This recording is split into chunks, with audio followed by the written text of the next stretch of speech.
అలాఫీ good morning, నమస్తే. నేను మీ రాజశేఖర్. ఇక మార్నింగ్ న్యూస్లోకి వెళ్దాం. మీరందరూ ఏం చేస్తారంటే, చాలామంది సెల్ ఫోన్స్ ఉన్న వాళ్ళందరూ ఒక విషయం గమనించుర్రి. సెల్ ఫోన్స్ ఉన్న వాళ్ళందరూ కూడా పొద్దుగాల లేవగానే ఫోన్లో ఫస్ట్ ఏం చేస్తారు, వాళ్ళ వాట్సాప్ చూసుకుంటారు. ఆ తర్వాత యూట్యూబ్ చూస్తారు. యూట్యూబ్లో ఎవరికి ఏ కల్చర్ పైన అవగాహన ఉందో, అంటే కొందరికి న్యూస్ చదవాలని, న్యూస్ వినాలని, కొందరికి పాటలు వినాలని, కొందరికి కామెడీ, కొందరికి కొందరికి ఏమో జానపద గేయాలు. ఇలా ఒక్కొక్కరికి ఒక్కో దాని మీద ఆలోచన ఉంటుంది. యూట్యూబ్ ఆన్ చేసి ఎవరి పని మీద వాళ్ళు ఉంటారు. పొద్దున లేవగానే న్యూస్ చూసే వాళ్ళు చాలా తక్కువ ఉండొచ్చు. అందులో భవిష్యత్తుకు కావాల్సి ఖచ్చితంగా న్యూస్ చూడాలి, మాకు ఏదైనా తెలవాలి అనుకునే వాళ్ళు మాత్రమే వార్తలు అయితే చూస్తారు. మిగతా వాళ్ళంతా ఎవరికి నచ్చిన విధంగా వాళ్ళు చూస్తూనే ఉంటారు. పొద్దున్న లేవగానే సెల్ ఫోన్స్ అంత యూజ్గా అవుతాయి, అంత ఉపయోగపడుతున్నాయి ఇప్పుడు మొత్తం యూట్యూబ్లోనే. అవునా కాదా? మీరందరూ ఆ పని చేస్తారా, చేయరా? పొద్దున లేవగానే ఫస్ట్ వాట్సాప్ చూసుకుంటారు. ఆ తర్వాత ఇంకా అవి చూసిన తర్వాత యూట్యూబ్లోకి వెళ్ళేసి మీకు ఇష్టమైన సాంగ్స్, వార్తలు, కామెడీస్, సినిమాలు, మిగతావి ఏదో ఒక దానికోసం సెర్చ్ చేస్తారా లేదా? నిజమేనా? చేస్తారు. బాలక్ రామ్గా అయోధ్య రామయ్య మొత్తానికి కొలువు తీరిపోయిండు. భవ్య మందిరంలో 5 ఏళ్ల బాలుడి విగ్రహ రూపంలో కొలువు తీరినటువంటి అయోధ్య రామయ్యను ఇక నుంచి బాలక్ రామ్గా పిలువనున్నారు. రామజన్మభూమి ట్రస్ట్ పూజారి అరుణ్ దీక్షిత్ ఈ విషయం వెల్లడించారు. బాలరాముడి దర్శనానికి భక్తులు పోటెత్తారు. మంగళవారం ఒక్కరోజే సుమారు 5 లక్షల మంది దర్శించుకున్నారట. మొత్తానికి బాలరాముణ్ణి దర్శించుకోవడానికి మంగళవారం ఒక్కరోజే 5 లక్షల మంది చేరుకున్నారు. మొత్తానికి బాలక్ రామ్గా అయోధ్య రామయ్య మొత్తానికి కొలువు తీరిపోయినటువంటి విషయం అయితే మనం ఇక్కడ చూస్తున్నాం. బిహారీ జననాయక్ అంటూ కర్పూరి ఠాకూర్కు భారతరత్న, బీహార్ జననాయక్గా ప్రసిద్ధి పొందినటువంటి మాజీ ముఖ్యమంత్రి దివంగత నేత కర్పూరి ఠాకూర్కు కేంద్రం భారతరత్న ప్రకటించింది. ఈయనకు ఠాకూర్కు భారతరత్న కేంద్రం ప్రకటించిందంట. దేశానికి ముఖ్యంగా బీహార్ ప్రజలకు చేసినటువంటి సేవలను గుర్తించి ఆయన మరణించినటువంటి 36 ఏళ్లకు కేంద్ర ప్రభుత్వం అత్యున్నత పౌర పురస్కారానికి మొత్తానికి ఎంపిక చేసింది ఠాకూర్కు. పౌర సరఫరాల సంస్థ కొన్నది 47 లక్షల టన్నులే. పౌర సరఫరాల సంస్థ కొన్నది మొత్తానికి 47 లక్షల టన్నులే. 1/2 కోటి టన్నుల వరకు మిల్లర్లే నేరుగా కొన్నట్టు సమాచారం. మిగతావన్నీ 1/2 కోటి వరకు మొత్తం మిల్లర్లే ఉంటుండట. అలాంటి సమాచారమే ఉందంట. యాసంగిలో పక్కదారి పట్టిన ధాన్యాన్ని సర్దుబాటు చేసే వ్యూహమా? రాష్ట్రంలో వానాకాలం ధాన్యం కొనుగోలు సేకరణ ముగింపు దశకు వచ్చింది. నెలాఖరుతో సీజన్ ముగియనుంది. పౌర సరఫరాల సంస్థ నిర్దేశించుకున్నటువంటి లక్ష్యంలో 47% ధాన్యాన్ని సేకరించింది. మొత్తము 6.752 కేంద్రాల్లో ధాన్యం కొనుగోలు చేసింది. ఇప్పటికే 6,752 ఆ కేంద్రాల్లో ధాన్యం కొనుగోలు చేసిందంట. ఇకపోతే ఇప్పటికే 6,257 కేంద్రాలను మూసివేశారు. మిగిలినటువంటి వాటికి కూడా ధాన్యం వచ్చే పరిస్థితి కనిపించట్లేదు. సోమవారం నాటికి 47.9 లక్షల టన్నుల 9 లక్షల టన్నుల ధాన్యాన్ని మాత్రమే సేకరించారు. పౌర సరఫరాల సంస్థ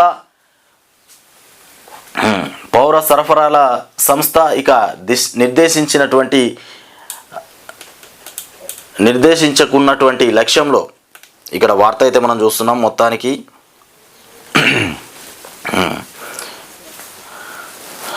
ఈ విధంగా మొత్తం నిర్దేశించుకున్నటువంటి లక్ష్యంలో 1/2 కోటి టన్నుల వరకు ధాన్యాన్ని రైతుల నుంచి రైస్ మిల్లర్లు అదనంగా కొన్నట్లు తెలుస్తుంది. యాసంగి సీజన్లో రైస్ మిల్లర్లకు సీఎంఆర్ కోసం ఇచ్చినటువంటి ధాన్యం భారీగా పక్కదారి పట్టింది. దీనిపై రాష్ట్ర ప్రభుత్వం ఏకంగా కఠినంగా వ్యవహరించడంతో మిల్లర్లు యాసంగి లెక్కలను వానాకాలం పంటతో సర్దుబాటు చేస్తున్నట్లు సమాచారం అయితే ఏర్పడింది.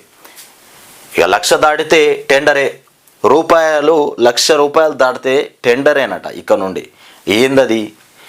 పనులు పూర్తయిన నెలలోపే బిల్లులు, ఇక నాణ్యత లోపం ఉంటే నిలిపివేత, పంచాయతీల్లో కొత్త విధానానికి సర్కారు యోచన. పనులు పూర్తయిన నెలలోపే బిల్లులు, ఒకవేళ 1,00,000 దాటితే టెండరే. ఏంది ఇది?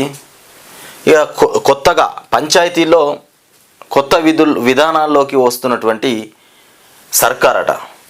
రాష్ట్రంలోని గ్రామ పంచాయతీ అభివృద్ధి పనుల విధానాల్లో ఇక సమూల మార్పులు చేయాలని రాష్ట్ర ప్రభుత్వం యోచిస్తోంది. 1,00,000 విలువైనటువంటి పనుల వరకే నామినేషన్, ఆ తర్వాత టెండర్లు నిర్వహించాలని భావిస్తుంది.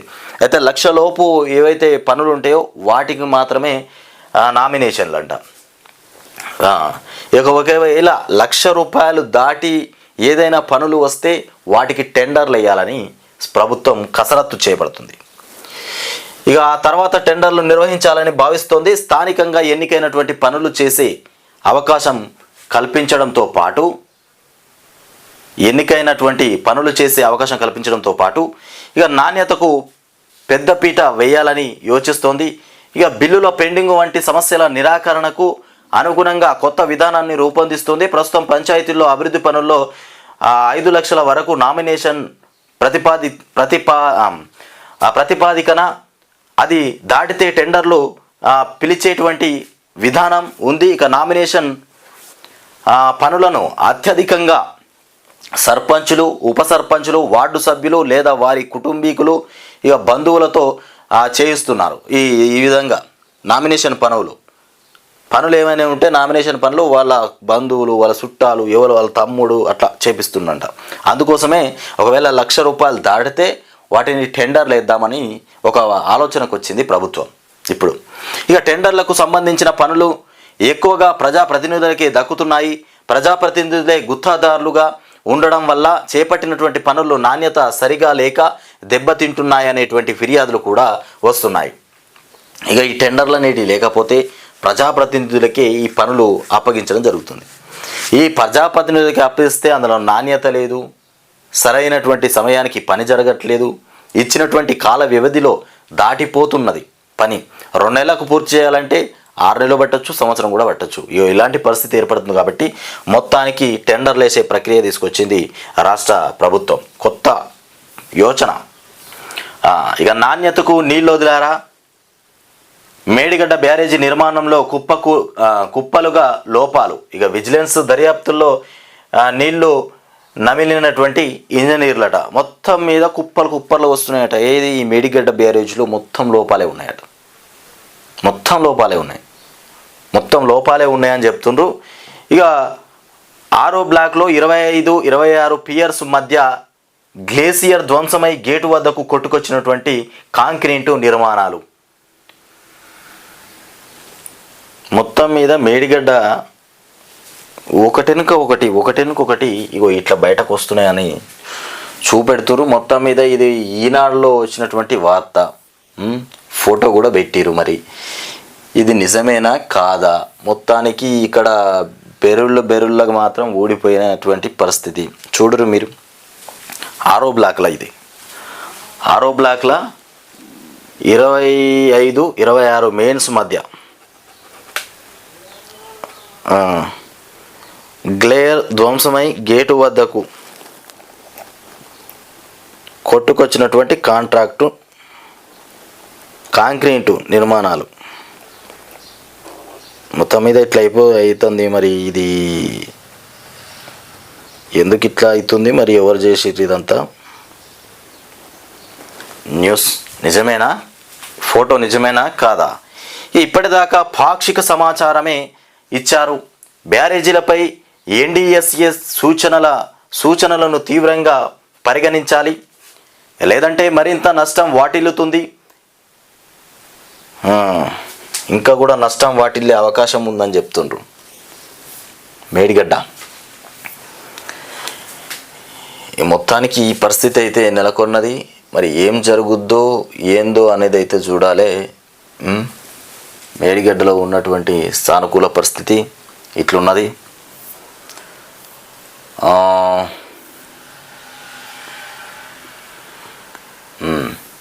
ఇక 18 రకాల వివరాలు కోరినటువంటి ఉన్నత అధికారులు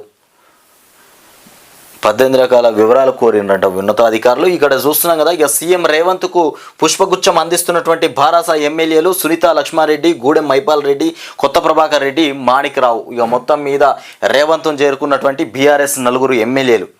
ఇక సీఎం రేవంత్ రెడ్డిని కలిసినటువంటి భారాస ఎమ్మెల్యేలు రాజకీయ వర్గాల్లో చర్చాంశనీయంగా మారిన భేటీ. ఇక అభివృద్ధి ప్రోటోకాల్ అంశాలపైనే కలిశామన్నటువంటి శాసనసభ్యులు. మొత్తానికి 4 ఎమ్మెల్యేలు కలిసి కాంగ్రెస్ పార్టీ 4 ఎమ్మెల్యేలు మొత్తం మీద రేవంత్ రెడ్డిని కలిసిరు. బీఆర్ఎస్ వాళ్ళు ఎందుకు కలిసిరని అడిగితే ప్రోటోకాల్ ప్రకారమే కలిసినామంటారు. కానీ ఈ దొంగ ముసుగులాట. ఇందులో ముఖ్యంగా కొత్త ప్రభాకర్ రెడ్డి నాటకాలు ఇవి బాగుంటాయి.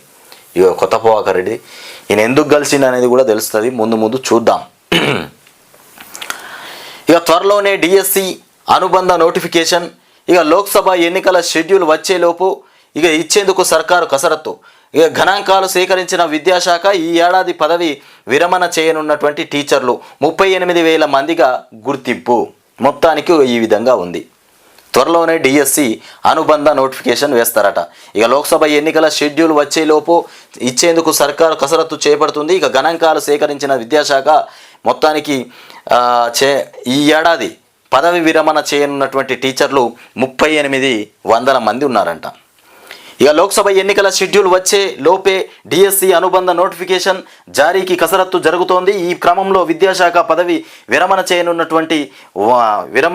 చేయనున్న వారితో సహా పలు వివరాలు సేకరిస్తోంది. రాష్ట్రంలో ఈ సంవత్సరం మొత్తం 38,000 మంది ప్రభుత్వ ఉపాధ్యాయులు పదవి విరమణ చేయనున్నారు అని వార్త అయితే చూస్తున్నాం మనం. ఇక త్వరలోనే డిఎస్సి అనుబంధ నోటిఫికేషన్ డిఎస్సి త్వరలోనే వేస్తారంట. హైదరాబాద్లో కొరియా కోస్మాటిక్ సంస్థ ఇక 5,000 కోట్లతో స్థాపనకు ముందుకొచ్చిన డూసన్ ఇక మంత్రి కోమటిరెడ్డితో సంస్థ ప్రతినిధుల భేటీ. ఇక మంత్రి కోమటిరెడ్డితో సమావేశమైనటువంటి డూసన్ సంస్థ ప్రతినిధులు మనం ఇక్కడ చూస్తున్నాం కదా. మొత్తానికి హైదరాబాద్లో కొరియా కాస్మోటిక్ సంస్థ భేటీ అయింది కోమటిరెడ్డితోని. ఇక సాక్షిలో చూస్తే కర్పూరి ఠాకూర్కు భారతరత్న.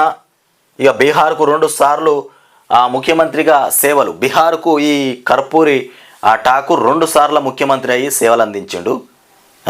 2 దఫాలలో ముఖ్యమంత్రి అయ్యి ఈ కర్పూరి ఠాకూర్ మొత్తం మీద ముఖ్యమంత్రిగా సేవలు అందించిండు.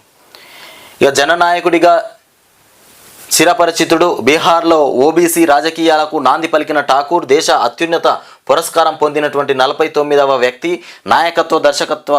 నాయకత్వ ఇక దర్శనికతతో చెరగనటువంటి ముద్ర వేశారు. ఇక ప్రధాని మోదీ కర్పూరి ఠాకూర్. ఇక ఆ షాపులపై రంగు పడింది. ఏ షాపులబ్బా? ఏదో షాపుల మీద రంగు పడిందంట. ఇక పేటెంట్ హక్కు కలిగి ప్రపంచవ్యాప్తంగా పేరుగాంచినటువంటి పోచంపల్లి ఇక్కత్ను ఇక నిబంధనలకు విరుద్ధంగా ప్రింట్ చేసి విక్రయిస్తున్నటువంటి పలు వస్త్ర దుకాణాలపై ఇక ఎన్ఫోర్స్మెంట్ అధికారులు దాడులు చేశారు. వస్త్రాలను సీజ్ చేసి షాపు యజమానులకు ఇక నోటీసులు ఇచ్చారని చెప్తుండ్రు. మొత్తానికి ఇక జీరో టికెట్లు 10 కోట్లు 45 రోజుల్లోనే ఆర్టీసీ బస్సుల్లో ఉచిత ప్రయాణ వసతిని 10 కోట్ల మంది మహిళలు వినియోగించుకున్నారు. ఇక కాంగ్రెస్ అధికారంలోకి వచ్చాక ఈ పథకం ప్రారంభమైన విషయం తెలిసిందే. ఇక సోమవారానికి జారీ అయినటువంటి జీరో టికెట్లు ఇక 10 కోట్లు దాటాయి. ఉచిత బస్సు వచ్చిన తర్వాత మహిళలు 10 కోట్ల టికెట్లు అంటే 10 కోట్ల మంది ప్రయాణం చేస్తారు. ఏ బస్సులో చూసినా మంది అయితే అడ్డగోలుగానే ఉంటారు. ఉచితమే కదా ఎక్కుతారు. ఇక 40,000 కోట్లు 2024-25 ఆర్థిక సంవత్సరానికి వ్యవసాయానికి బడ్జెట్ ప్రతిపాదనలు. 2024-25కు సంబంధించి బడ్జెట్ ప్రతిపాదికనలు 40,000 కోట్లు ప్రభుత్వానికి పంపించినటువంటి రాష్ట్ర వ్యవసాయ శాఖ 23-24లో 26,831 కోట్లు కేటాయించినటువంటి సర్కారు. ఇక ఈసారి కాంగ్రెస్ ప్రభుత్వం తొలి బడ్జెట్లో 40,000 కోట్లు కోరుతూ ప్రతిపాదనలు, ఇక 2 లక్షల వరకు రుణమాఫీకి మొత్తం 36,000 కోట్లు కావాలని అంచనా వేస్తున్నారట. ఇక బ్యాంకులకు ప్రతి నెల 600 కోట్ల చొప్పున 5 ఏళ్ల పాటు చెల్లించే అంశాన్ని పరిశీలిస్తున్నటువంటి ప్రభుత్వం, ఇక రైతు భరోసాకు మరో 22,500 కోట్లు కావాలి. వ్యవసాయ యాంత్రీకరణకు, రైతు బీమా, వర్సిటీలకు నిధుల కోసం ఇక ప్రతిపాదనలు అంటూ మనం ఇక్కడ వార్త అయితే చూస్తున్నాం. మొత్తానికి ఇక వ్యవసాయానికి రాష్ట్ర 2024-25లో పెట్టబోతున్నటువంటి బడ్జెట్ 40,000 కోట్లు పెట్టబోతుంది. అయితే గత ప్రభుత్వం వచ్చేసి ఎంత పెట్టిందంటే, కేటాయించిన సర్కారు 26,831 కోట్లు కేటాయించినటువంటి సర్కారు. ఈ విధంగా ఇక పోటెత్తిన భక్తజనం అయోధ్య బాలరాముడి దర్శనానికి తెల్లవారుజామున నుంచే క్యూ లైన్లు కట్టిండ్రు. మొత్తానికి బాలరాముడిని దర్శించుకోవడానికి అయోధ్య భక్తజన సంద్రమవుతోంది. ఇక అంగరంగ వైభవంగా కొలువుదీరినటువంటి బాలరాముడిని దర్శించుకునేందుకు దేశ నలుమూలల నుంచి భక్తులు ఇక సరియు తీరానికి పోటెత్తుతున్నారు. మొత్తానికి ఇక్కడ చూస్తున్నాం, భక్తులు బాలరాముడి చూడ్డానికి వస్తున్నారు. భక్తులతో కిటకిటలాడుతున్నటువంటి అయోధ్య రామ మందిరం, మొత్తం భక్తులతో కిక్కిరిసిపోయినటువంటి రామ మందిరం చూడురిక పూర్తిగా జనాలతో నిండిపోయింది. మొత్తానికి ఒక అద్భుత ఘట్టాన్ని అయితే ఆవిష్కరించారు. మోదీ గారి చేతుల మీదుగా ఇది ప్రారంభం కావడం ఒక అదృష్టంగానే చెప్పుకోవచ్చు. మొత్తానికి ఎన్ని జన్మల్లో పుట్టి ఎన్ని జన్మల్లోనో తెచ్చుకున్నటువంటి ఈ అదృష్టం అని చెప్పుకోవచ్చు. ఎన్ని జన్మలు ఎత్తినా కానీ ఇలాంటి అదృష్టం రాకపోవచ్చు. మోదీ చేతుల మీదుగా, మోదీ ప్రధాని కావడం, మోదీ చేతుల మీదుగా రామ మందిరాన్ని నిర్మించి ఆ బాలరాముణ్ణి ప్రతిష్ఠాపించడం. ఇక టీడీపీలో ధిక్కర స్వరం. ఇక బీసీల ఓట్లకు కులగణన అస్త్రం. లోక్సభ ఎన్నికల్లో దేశవ్యాప్త హామీ ఇచ్చే దిశగా కాంగ్రెస్ పార్టీ సమాయత్తమవుతోంది. ఇక భేటీలో మాట్లాడుతున్న మంత్రి శ్రీధర్ బాబు, చిత్రంలో కోమటిరెడ్డి, దీపాదాస్ మున్షి, ఇక మహేష్ కుమార్ గౌడ్ తదితరులు కూడా పాల్గొన్నారు. ఇదే అంశాన్ని ఎన్నికల మేనిఫెస్టోలో చేర్చనున్నటువంటి ఏఐసిసి, ఇక గాంధీ భవన్లో మంత్రులు శ్రీధర్ బాబు, కోమటిరెడ్డితో భేటీ అయినటువంటి ఏఐసిసి నేత ప్రవీణ్ చక్రవర్తి సమావేశానికి హాజరైనటువంటి టీపీసీసీ మేనిఫెస్టో కమిటీ సభ్యులు. హైదరాబాద్లో కాస్మోటిక్ ఇది ఇట్లా ఉండే. ఇక అడవే చెంచులకు అమ్మ, కారం తొక్కు, చింత పులుసే నిత్య ఆహారం, ఇక సీజన్లోనే పోషకాహారం. ఇక విద్య, వైద్యం, గిరి పోషణ, ఇక సౌకర్యాలు నీటి మీద రాతలే. ఇక వీళ్ళ పరిస్థితి ఇట్లున్నదట. అడవే చెంచులకు అమ్మలాగా మారిపోయింది. వీళ్ళ తిండి కారం తొక్కు, చింత పులుసే వీళ్ళకు తినడానికి తిండి. ఇక జిల్లాలు నాగర్ కర్నూలు, మహబూబానగర్, వికారాబాదు, రంగారెడ్డి, నల్లగొండ.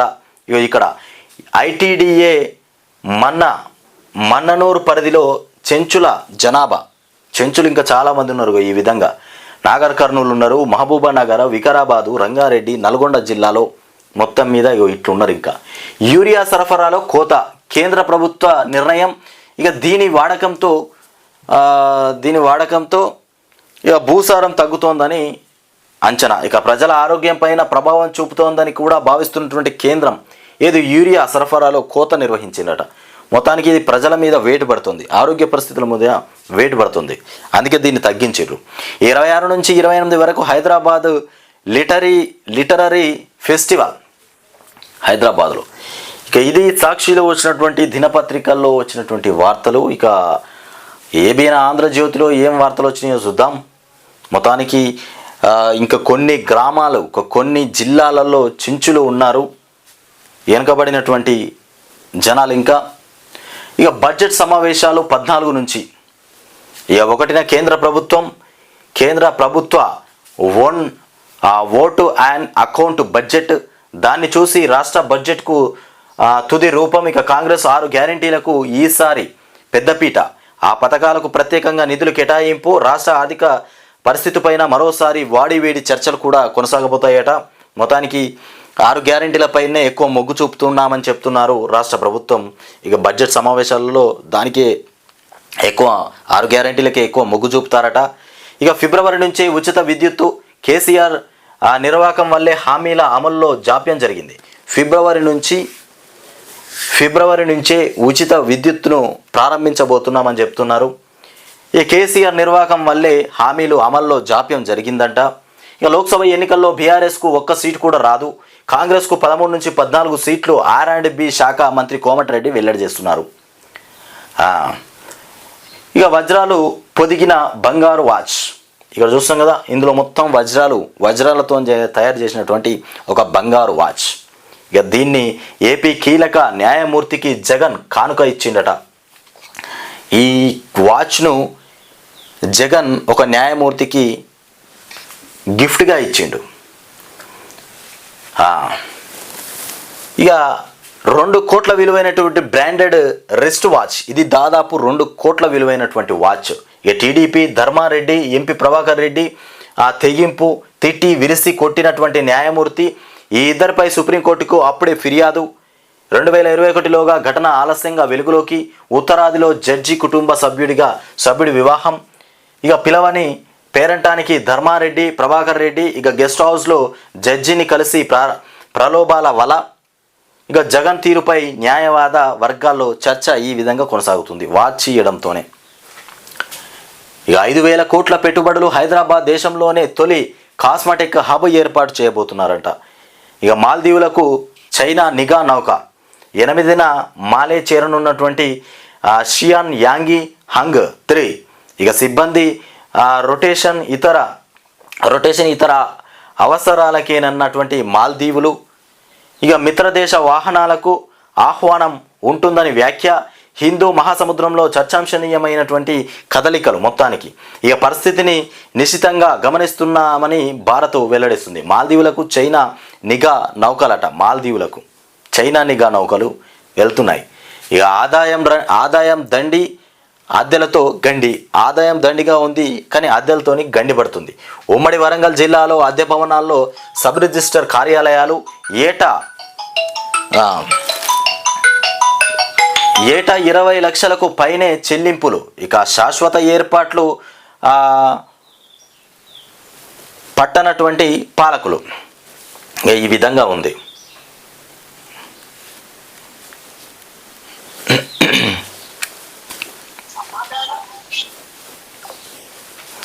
ఇక అమెరికాలో ఉద్యోగాల ఊచకోత 2022తో పోలిస్తే 2023లో ఇక 98% అధికం.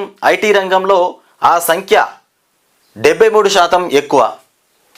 ఇక రిటైల్ రంగంలో ఏకంగా 274% అధికం. ఇక జాబ్ మార్కెట్ పైన వడ్డీ రేట్లే ద్రవ్యోల్బణ ప్రభావం ఉందని చెప్తున్నారు. ఇక ఛాలెంజర్ గ్రే అండ్ క్రిస్మస్ నివేదికలో వెల్లడి. ఈ ఏడాది భారీ కోతలుండొచ్చని అంచనా. ఇక 2022 చివరి త్రైమాసికంలో 2 లక్షల మందిని తొలగించి అమెరికా ఐటీ సంస్థలు. వారిలో దాదాపు 80,000 మంది భారతీయులే. వారు ఇక్కడికి వచ్చినా దొరకరని ఇక దొరకనటువంటి అవకాశాలంటూ ఇక అమెరికాలో ఉద్యోగాల ఊచకోత ఏర్పడుతుంది. ఇక కెనడా వీసా కట్ 35% తగ్గనున్నటువంటి విద్యార్థుల వీసాల సంఖ్య. ఇక భారతీయ విద్యార్థులకు కష్టకాలం. కెనడాలోని విదేశీ విద్యార్థుల్లో 40% మనోళ్ళే ఉన్నారు. ఇక 2013 నుంచి 26% పెరిగినటువంటి భారత విద్యార్థులు. మొత్తానికి కెనడాలో 2013 నుంచి 26% పెరిగిరట. ఇక కెనడా వీసా కట్ చేస్తున్నారు. అందుకే మొత్తం భారతీయులంతా పోయి అక్కడనే విద్యార్థులు చదువుకుంటున్నారన్న ఆలోచన మీద నిండిపోతుర్రట. అందుకే కెనడా వీసా కట్ చేసేటువంటి యోచనలో పడింది కెనడా. ఇక ఇదే ఇట్లా ఉంటే ఇక వెలుగు దినపత్రికలో చూద్దాం ఒక్కసారి ఏం వార్తలు వచ్చినాయి. ఇక కర్పూరి ఠాకూర్కు భారతరత్న అనేది ప్రతి పేపర్లో కూడా వేసిండ్రు. ఇక పాలనను సెట్ చేద్దాం రేవంత్ రెడ్డి చెప్తాడు. తెలంగాణ రాష్ట్రంలో ఉన్నటువంటి పాలన అంతా కుంటిపడిపోయింది. ఇక ఇప్పటి నుండి మనం సెట్ చేద్దామని చెప్తాడు. పూర్తి స్థాయిలో గాడిన పెట్టాలని సీఎం రేవంత్ నిర్ణయం. గత ప్రభుత్వ వైఫల్యాలను ఎత్తి చూపుతూ ముందుకెళ్ళాలి, మన సర్కార్ ఎజెండాను ప్రజల్లోకి తీసుకెళ్ళాలి. మంత్రులు, ఉన్నత అధికారులకు సీఎం ఆదేశం. 2-3 రోజుల్లో పిఎస్ల నియామకం. ఇక 2-3 రోజుల మొత్తం మీద పిఎస్లను నియమించి ఏం చేస్తారో చూడాలి. గాడిన పడ్డటువంటి తెలంగాణను ఒక దారిలోకి తెద్దామంటుర్రు. ఇక ఐటీ శాఖ చేతుల్లో ధరణిని పెట్టి సర్కార్ భూములు హంఫట్. ఇక బయటకు వస్తున్నటువంటి గత బీఆర్ఎస్ ప్రభుత్వ పెద్దల లీలలు. ఐటీ శాఖ చేతుల్లో రెవెన్యూ డిపార్ట్మెంట్, రెవెన్యూ డిపార్ట్మెంట్లో చూడాల్సినటువంటి పన్నులన్నీ టీఎస్కే అప్పగింత. ఇక టీఎస్ స్పెషల్ కమిషనర్కే ఇక ధరణి పోర్టల్ బాధ్యతలు. పోర్టల్లో ఏ భూమిని మార్చాలన్నా ఐటీ శాఖలోనే ఇక కీ ఇదే. ఇక అదునుగా 1000 ఎకరాల ప్రభుత్వ వివాదాస్పద ల్యాండ్స్ కబ్జా. ఇక పోర్టల్లో జరిగినటువంటి తతంగం అంతా సీక్రెట్. ఇక రంగారెడ్డి, మేడ్చల్, సంగారెడ్డి, వికారాబాద్ భారీగా అక్రమాలు గుర్తించినటువంటి కొత్త ప్రభుత్వం. అక్రమాలపైన కొత్త ప్రభుత్వం గుర్తించిందట. ఇక రిపోర్టులన్నీ ప్రాజెక్టు డైరెక్టర్కే. అయోధ్యకు 5 లక్షల మంది. మొత్తం మీద ఈ ప్రభుత్వం వచ్చినా ఆ ప్రభుత్వం వచ్చినా, ఈ భూమి ఇటు పోయినా ఆ భూమి అటు పోయినా, ఎవరు ఏ పోర్టల్ తీసుకొచ్చినా రైతులను మాత్రం ఆగం చేసేటువంటి పరిస్థితి. ఎవ్వరు కూడా కరెక్ట్గా పనిచేయరు. రాష్ట్రంలో ఏ ప్రభుత్వం వచ్చినా ఇలాంటి పరిస్థితి. ఇలా కాంగ్రెస్ పార్టీ అధికారంలోకి వచ్చింది. ఇవాళ భూమాత పోర్టల్ తీసుకొస్తామంటున్నారు. ఆ పోర్టల్ వచ్చినా అది కూడా అంతే. సమస్యలు ఎప్పుడు క్లియర్ అయితే అప్పుడే ప్రజలు సంతోషంగా ఉంటారు, రైతులు సంతోషంగా ఉంటారు. ఎవరి స్వార్థం వరకు వాళ్ళు వాడుకున్నట్టే ఉన్నది. ఇక అయోధ్యకు 5 లక్షల మంది. అయోధ్య జనసంద్రమైనది. ఇక రామయ్య దర్శనానికి భక్తులు పోటెత్తారు. ఇక బాలరాముడి ప్రాణప్రతిష్ఠ వేదిక. మొత్తానికి 5 లక్షల మంది హాజరయ్యారు అయోధ్యకి. రాహుల్పై అస్సాంలో కేసు. సీఎం హిమంత ఇక ఆదేశాలతో నమోదైపోయింది. రాహుల్ మీద మొత్తం మీద అస్సాంలో కేసు పెట్టిండ్రు. ఇక గువాహటి బార్డర్లో న్యాయయాత్రను అడ్డుకున్నటువంటి పోలీసులు. సిటీలో ట్రాఫిక్ జామ్ అవుతుందన్నటువంటి సీఎం. ఈ కాళేశ్వరం ఆగింది, ఎస్ఆర్ఎస్సి సాగింది. ఇట్లున్నది. కాళేశ్వరం ఆగింది, ఎస్ఆర్ఎస్సి సాగింది. ఇక పల్లెల్లో ఇక ప్రత్యేక పాలన. వారం రోజుల్లో ముగియనున్న సర్పంచ్ల పదవీ కాలం. ఇక ఎంపీ ఎన్నికల తర్వాతే పంచాయతీలకు ఎన్నికలు. అప్పటిదాకా స్పెషల్ ఆఫీసర్లే పాలన చేయబోతున్నారు. మొత్తానికి స్పెషల్ ఆఫీసర్లతో గ్రామ పంచాయతీలలో పాలన చేపట్టబోతున్నారు. సర్పంచ్ల పదవీ కాలం ఉస్పటాక్. వరంగల్లో అక్రమ కట్టడాల కూల్చివేత. మొన్న హనుమకొండలో, నిన్న వరంగల్ చౌరస్తాలో. ఇగో వరంగల్లో షాపింగ్ మాల్ను కూల్చేస్తున్నటువంటి అధికారులు అక్రమంగా కట్టిరని షాపింగ్ మాల్ మొత్తం కూల్చేస్తున్నారు. ఇది వరంగల్లో. ఇక సూర్యాపేట జిల్లా వెలిశాల కేనాల్లో ఎస్ఆర్ఎస్సి నీటి ప్రవాహం. ఇక ఇట్లుంది. ఇక ఏమైనా కానీ ఈ రాష్ట్రంలో అయినా, ఇప్పుడు ఉన్నటువంటి ప్రభుత్వంలో అయినా, పోయిన ప్రభుత్వంలో అయినా, మీకు ఎలాంటైనా ఏవైనా కొన్ని మీకు ఏ పనైనా జరగకపోయినా, ఏ అధికారైనా మిమ్మల్ని వేధించినా, ఏ అధికారులైనా మిమ్మల్ని ఇంకే రకంగానైనా ప్రలోభాలకు గురి చేసినా మా న్యూస్ ఛానల్కి మీరు కాంటాక్ట్ అవ్వండి. వారి పని మనం చెప్దాం. మీ సమస్యలను మేము అందరికీ చూపిస్తాం. మీరు తప్పకుండా మాకు కాంటాక్ట్ అవ్వండి, లేకపోతే మెసేజ్ అన్న పెట్టండి, కాంటాక్ట్ అవ్వండి. ఇక ఫ్రీ కరెంట్ ₹500కి గ్యాస్ వచ్చే నెల నుంచే. ఇక మంత్రి కోమటిరెడ్డి వెంకటరెడ్డి వెల్లడి. మొత్తానికి ఫ్రీ కరెంటు 500కి గ్యాస్ వచ్చే నెల నుండి ప్రారంభం అంటున్నారు. కేసీఆర్ నిర్వాహకం వల్లే హామీల అమలు లేట్ అయిపోయింది. ఇక రేపో మాపో కేటీఆర్, కవిత జైలుకు పోతారు. ఇక జగదీష్ రెడ్డి హామీ సహా తప్పు చేసిన వాళ్ళందరినీ జైల్లోనే వేస్తాం. ఇక మేమొచ్చి 47 రోజులే. బీఆర్ఎస్ నేతలకు ఓపిక లేకుండా ఎట్లా? కేటీఆర్, హరీష్, సంతోష్ ఇక మంచి డాక్టర్కు చూపెట్టుకోవాలని కామెంట్ చేస్తురట. వీళ్ళు కామెంట్ చేస్తురు. ఇక మన శకటంపై జయ జయ హే తెలంగాణ. ఇక ఢిల్లీలోని కర్తవ్య పథ్లో రిపబ్లిక్ డే రిహార్సల్లో తెలంగాణ శకటం. మొత్తానికి రిపబ్లిక్స్ డేకి సంబంధించి ఏర్పాట్లు అయితే ముమ్మరంగా కొనసాగుతున్నాయి. ఇది ఈ విధంగా ఉంది. ఇవి మనం తెలంగాణకు సంబంధించినటువంటి మార్నింగ్ న్యూస్.